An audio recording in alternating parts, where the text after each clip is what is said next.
Hello champions, welcome back on अड्डा 24/7 class 9 and 10 YouTube channel. तो आज है दशहरा और आज आपके लिए लेकर आया हूँ top 5 numericals on the topic resistance. जी हाँ, रेजिस्टेंस पे बेस्ड 5 बढ़िया न्यूमेरिकल जिससे क्वेश्चन सीबीएसई बोर्ड एग्जाम में बन जाता है, वो मैं आज प्रैक्टिस कराऊंगा। तो स्टार्ट करते हैं बिना किसी देरी के। सेशन को एंड तक जरूर देखना और साथ में आप क्वेश्चन की प्रैक्टिस भी करना है ना। तो सबसे पहला क्वेश्चन मैं आपके सामने लाता हूं। यहाँ आपको एक इलेक्ट्रिक सर्किट डायग्राम दिए रखा है और इसके बेसिस पे पूछा है calculate the total resistance of the circuit, है ना। तो अब इस सर्किट को ध्यान से देखो और आपको टोटल रेजिस्टेंस निकालना है, यानी आर इक्विवेलेंट निकालना है। तो आर इक्विवेलेंट आप कैसे निकालोगे, सोचो ज़रा, सोचो कि आर इक्विवेलेंट आपका कैसे निकलेगा। तो उसके लिए हमको देखना होगा सर्किट डायग्राम को, कौन सीरीज कौन पैरेलल में, है ना। तो अगर आप ये देखो कि ये 6 और ये 4 किस में है, सीरीज में, है ना। और ये 6, 4 इस 10 के साथ पैरेलल में है, क्योंकि यहाँ से दो रास्ते डिवाइड हो रहे हैं, वो वापस इस पॉइंट पे मिल रहे हैं, है ना। तो 6, 4 तो सीरीज में है, लेकिन 6, 4 इस 10 के साथ पैरेलल में है ना। अब हमको पता चल गया, तो सबसे पहले हम इस सर्किट को सॉल्व करते हैं। तो अगर इसे आप सिंप्लीफाई करोगे तो मैं 6 और 4 को क्या लिख सकता हूँ, 10 सीरीज में है तो 6 + 4 हो जाएगा। तो इस सर्किट डायग्राम को मैं अगर ऐसे बनाऊँ तो ये हो जाएगा आपका 7 ओम, ये हो जाएगा आपका 10 ओम, है ना। और ये हो जाएगा आपका पैरेलल में 6 और 4 का 10 ओम। क्लियर। तो ये हो गया आपका इसका सिंप्लीफिकेशन। अब इसे और छोटा किया जा सकता है। अब इसे और छोटा कैसे करें, अब ये 10 और ये 10 किस में दिखा आपको, पैरेलल में। तो 10 और 10 का पैरेलल क्या हो जाएगा, 1/10 + 1/10 यानी 2/10 यानी 1/5, है ना। 1/5 यानी आर की वैल्यू 5 आई। तो इन दो की जगह मैं एक आपका लगा सकता हूँ रेजिस्टेंस, कितने ओम का बताइए, 5 ओम का, है ना। अब ये 7 और ये 5 किस में है, सीरीज में। तो इन दोनों का जब मैं सीरीज में जोड़ूंगा तो 7 + 5 यानी कितना हो जाएगा, 12 ओम। तो इस क्वेश्चन का आंसर आएगा आपका कितना, 12 ओम। यानी इस सर्किट का इक्विवेलेंट रेजिस्टेंस कितना है, 12 ओम। और अगर करंट पूछ लेता तो यहाँ पोटेंशियल तो दे रखा है, तो ओम्स लॉ से I = V/R लिख सकते थे। तो पोटेंशियल दे रखा है 24 और पूरे सर्किट का इक्विवेलेंट रेजिस्टेंस कितना, 12। तो अगर करंट पूछता तो आंसर क्या हो जाता, 2 एम्पियर अगर पूछता तो। लेकिन अभी केवल इक्विवेलेंट रेजिस्टेंस पूछा है तो उसका आंसर क्या होगा, 12 ओम होगा। क्लियर। आगे चलें नेक्स्ट क्वेश्चन पे। चलिए नेक्स्ट क्वेश्चन पे चलते हैं। आपको 2 वायर दिया है, 2 wires, one of copper and other of manganese have equal length and equal resistance. तो एक वायर कॉपर की है, दूसरी वायर मैग्नीज की है, दोनों की लेंथ इक्वल है, दोनों का रेजिस्टेंस इक्वल है। और पूछा है दोनों में से कौन सी वायर ज़्यादा थिक है। और गिवन ये है कि resistivity of manganese is lower than that of copper, है ना। तो सोचो और बताओ कि कौन सी वायर ज़्यादा थिक होगी। अब ये सोचना है सिंपल कि जिसका एरिया ज़्यादा होगा वो वायर थिक भी ज़्यादा होगी, है ना। क्लियर। थिक मतलब मोटा और मोटी वायर मतलब एरिया ज़्यादा। तो आपको एरिया पता करना है, जिसका एरिया ज़्यादा होगा वो वायर थिक भी ज़्यादा होगी, है ना। अब हमारे पास फॉर्मूला है R = ρl/A, है ना। तो यहाँ से A एरिया, यही, क्योंकि एरिया से ही तो थिकनेस का पता चलेगा, है ना। तो जब एरिया से थिकनेस का पता चलेगा तो एरिया में निकाल लूँ। तो एरिया को मैं क्या लिख सकता हूँ, इसी फॉर्मूले से। तो एरिया अगर यहाँ जाएगा तो R यहाँ आ जाएगा, तो ρl/R, है ना। अब रेजिस्टिविटी और लेंथ दोनों वायर के लिए सेम है, दिया है ना। सॉरी, रेजिस्टिविटी नहीं, लेंथ और R सेम है ना। तो ये आपका सेम है, लेंथ दोनों वायर के लिए, और रेजिस्टेंस की वैल्यू सेम है, ऐसा क्वेश्चन में दे रखा है, equal length and equal resistance. तो दोनों वायर के लिए लेंथ और रेजिस्टेंस सेम है, तो एरिया किसके डायरेक्टली प्रोपोर्शनल हो गया, रेजिस्टिविटी की। तो जिसका रेजिस्टिविटी ज़्यादा होगा उसका एरिया ज़्यादा होगा। अब क्वेश्चन में क्या लिखा है, resistivity of manganese is lower than that of copper. Manganese wire का रेजिस्टिविटी कॉपर वायर के रेजिस्टिविटी से कम है, यानी किसकी रेजिस्टिविटी ज़्यादा है? तो यहाँ साफ साफ दिख रहा है कि resistivity of copper is greater than resistivity of manganese, और जिसकी रेजिस्टिविटी ज़्यादा उसका एरिया ज़्यादा, और जिसका एरिया ज़्यादा उसका थिकनेस ज़्यादा।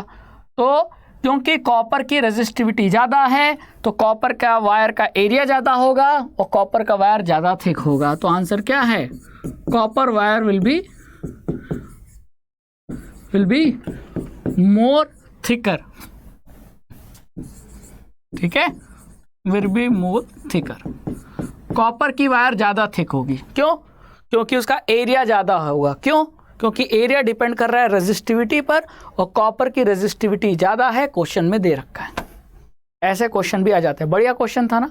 ठीक है, चलिए आगे चलते हैं अगले क्वेश्चन पे। How can 3 resistors of resistance 4 ohm, 3 ohm and 6 ohm be connected to give a total resistance of 6 ohm? है ना? तो कैसे हम 4, 3 और 6 ohm के रेजिस्टर्स को कनेक्ट करें, जोड़ें, ताकि जो उनका इक्विवेलेंट है वो 6 ohm मिल जाए। तो अगर मैं तीनों को सीरीज में जोड़ूंगा तो 4 + 3 + 6 तो हो जाएगा 13 ohm, तो भी नहीं हो सकता। अगर तीनों को पैरेलल जोड़ दूं तो भी आंसर मुझे 6 ohm नहीं मिलेगा। तो यानी किसी को कुछ को पैरेलल, कुछ को सीरीज में जोड़ना पड़ेगा। तो मैं ऐसा करता हूं कि आपका 3 और 6 को पैरेलल जोड़ देता हूं। ठीक है, और जो 4 ohm है उसको सीरीज में जोड़ देता हूं। एक बार करके देखते हैं, क्योंकि ऐसे क्वेश्चन के लिए आपको हिट एंड ट्राई करना पड़ेगा, है ना? तो अगर मैं ऐसा करता हूं तो 3 और 6 का कितना हो जाएगा इक्विवेलेंट? तो 1/r = 1/3 + 1/6। ये हो जाएगा 6, ये हो जाएगा 2, ये हो जाएगा 1, 3/6 यानी 1/2। तो यानी r की वैल्यू आ जाएगी आपकी 2 ohm। तो 3 ohm और 6 ohm का पैरेलल हो जाएगा कितना? 2 ohm, और इसके साथ 4 ohm क्या है सीरीज में, तो ये आपका इक्विवेलेंट हो जाएगा इसके 4 + 2 6 ohm। यानी कि कैसे जोड़ेंगे? इसमें से हमको 6 ohm और 3 ohm वाला, 3 ohm and 6 ohm are connected in parallel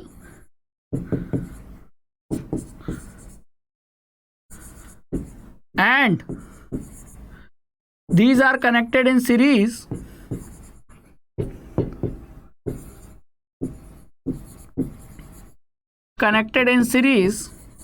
with 4 ohm। यानी कि 3 और 6 को तो पैरेलल में जोड़ना पड़ेगा और इन दोनों को 4 के साथ सीरीज में जोड़ना पड़ेगा, तब जाकर आपको जो इक्विवेलेंट मिलेगा वो 6 ohm मिलेगा। ठीक है, तो आपके पास 4, 3 और 6 ohm के 3 रजिस्टर थे, उनमें से 3 और 6 ohm को पैरेलल में और उन दोनों को 4 ohm के साथ सीरीज में जोड़ेगा। तो ये आपका सही डायग्राम है और ये रहा इस क्वेश्चन का आंसर। क्लियर? चलिए आगे नेक्स्ट क्वेश्चन पे चलते हैं। क्वेश्चन नंबर 4 है ना, 5 क्वेश्चन मैं कराऊंगा बिल्कुल सॉलिड। नेक्स्ट क्वेश्चन क्या दिया है? The potential difference between the terminal of an electric heater is 60 volt when it draws a current of 4 ampere from the same source. है ना, यानी कि किसी हीटर को हमने पोटेंशियल डिफरेंस 60 वोल्ट के क्रॉस लगा दिया, अप्लाई कर दिया, है ना, तो उस हीटर में से कितना एम्पियर का करंट फ्लो हो रहा है? 4 एम्पियर का। तो अगर हम पोटेंशियल डिफरेंस बढ़ा दें, 120 वोल्ट कर दें, तो अब करंट कितना फ्लो होगा? अब आप ये बताओ, पोटेंशियल डिफरेंस चेंज करने से क्या हीटर का रेजिस्टेंस चेंज हो जाएगा? नहीं ना, नहीं। रेजिस्टेंस किस पे डिपेंड करता है? लेंथ पे, एरिया पे और रेजिस्टिविटी पे, यानी नेचर ऑफ मटेरियल पे। तो वोल्टेज को बढ़ाने घटाने से किसी भी कंपोनेंट का जो रेजिस्टेंस है वो नहीं चेंज होगा। तो पहले केस में जो रेजिस्टेंस होगा वही रेजिस्टेंस की वैल्यू यहाँ हो जाएगी यूज, और हम करंट निकाल लेंगे, है ना। तो यहाँ 2 केस बनेगा। पहला केस ओम्स लॉ अप्लाई करना है, V = IR। तो पहले केस में पोटेंशियल कितना है? 60। करंट कितना दिया है? 4 एम्पियर। तो रेजिस्टेंस कितना निकला? 60/4। 60/4 यानी कि 1 और ये 15 ओम आ गया। अब अगर आप पोटेंशियल को 60 से बढ़ाकर 120 वोल्ट कर दो तो रेजिस्टेंस तो वही का वही रहेगा। तो हमको अब सेकंड केस में क्या निकालना है, करंट। तो रेजिस्टेंस की वैल्यू वही यूज होंगे, वोल्टेज की वैल्यू दिया है, करंट निकल जाएगा ओम्स लॉ से। तो V equal to I R second case में लगा देते हैं। अब सेकेंड केस के लिए वोल्टेज कितना है, 120 वोल्ट, I निकालना है और R की वैल्यू यही यूज़ करेंगे। क्यों यही यूज़ करेंगे, क्योंकि R की वैल्यू नहीं चेंज होगी, क्योंकि हमको पता है R is equal to rho L upon A. तो हमने ना लेंथ चेंज किया, ना एरिया चेंज किया, ना मटेरियल का वायर का जो नेचर है वो चेंज किया, तो रेजिस्टेंस भी चेंज थोड़ी होगा। वोल्टेज बदलने से रेजिस्टेंस थोड़ी बदल जाता है। क्लियर। तो यहाँ हमने 15 ओम यूज़ कर लिया। तो यहाँ से अगर आप देखोगे तो आई कितना आ जाएगा आपका 15 8 जा, है ना, 8 एम्पियर। क्लियर, समझ में आ गया। तो ऐसे क्वेश्चन भी पूछे जा सकते हैं। चलो, कंसेप्ट इसके बीच का ध्यान रखना। कंसेप्ट यहाँ ये यूज़ हुआ कि रेजिस्टेंस नहीं चेंज होगा, भले ही आप वोल्टेज बढ़ा दो घटा दो, है ना। तो सेम रेजिस्टेंस का यूज़ करके करंट हमने कैलकुलेट किया है 8 एम्पियर। चलो आगे चलते हैं। क्वेश्चन नंबर 5 क्या है question, a wire of given material having length L area A जिसका रेजिस्टेंस 64 ओम है। अगर उस वायर का लेंथ L/2 कर दें, दूसरे वायर का एरिया 2A हो जाए, मटेरियल सेम है, तो उसके रेजिस्टेंस पे क्या फ़र्क पड़ेगा। और ऐसा क्वेश्चन मैंने आपको प्रैक्टिस कराया है। ऐसे क्वेश्चन में 2 केस बनते हैं, है ना। तो पहला केस लिख लेते हैं। फॉर्मूला कौन सा यूज़ होगा, फॉर्मूला यूज़ होगा R is equal to rho L upon A. पहला केस, फर्स्ट केस क्या है, जब रेजिस्टेंस R है, रेजिस्टिविटी रो मान लेते हैं, तो लेंथ कितना है L, एरिया कितना है A। सेकेंड केस, अब सेकेंड केस में अगर बोला ये है कि सेम मटेरियल का वायर है, सेम मटेरियल मतलब रेजिस्टिविटी तो वही होगी, लेंथ क्या बोला है L/2, एरिया क्या बोला है 2A, तो जो नया रेजिस्टेंस होगा वो ये होगा रो L/2 अपॉन 2A। रो सेम क्यों है, क्योंकि मटेरियल सेम है दोनों वायर का। अब यहाँ मैं इसको सॉल्व करूँ तो रो L अपॉन A और ये 2 नीचे आएगा तो 2 × 2 1/4 हो जाएगा। अब रो L/A की वैल्यू आपको पता है, ये कितना दिया है 64 दिया है ना। पहले केस में जब लेंथ L है, एरिया A है, तो रेजिस्टेंस कितना है 64, तो मैं यहाँ 64 यूज़ कर लेता हूँ। तो ये हो जाएगा 64 × 1/4, ये हो जाएगा 16 ओम। तो इस क्वेश्चन का आंसर क्या आएगा 16 ओम। ठीक है। तो आई होप कि आपको ये टॉप 5 क्वेश्चन जो कि रेजिस्टेंस के कंसेप्ट पे बेस्ड है वो समझ में आए और ऐसे क्वेश्चन की आपको प्रैक्टिस हुई, है ना। तो इसी तरह की क्वेश्चन की प्रैक्टिस और कंसेप्ट को समझने के लिए बने रहिए अड्डा 24/7 क्लास 9 और 10 यूट्यूब चैनल पे। Thank you so much.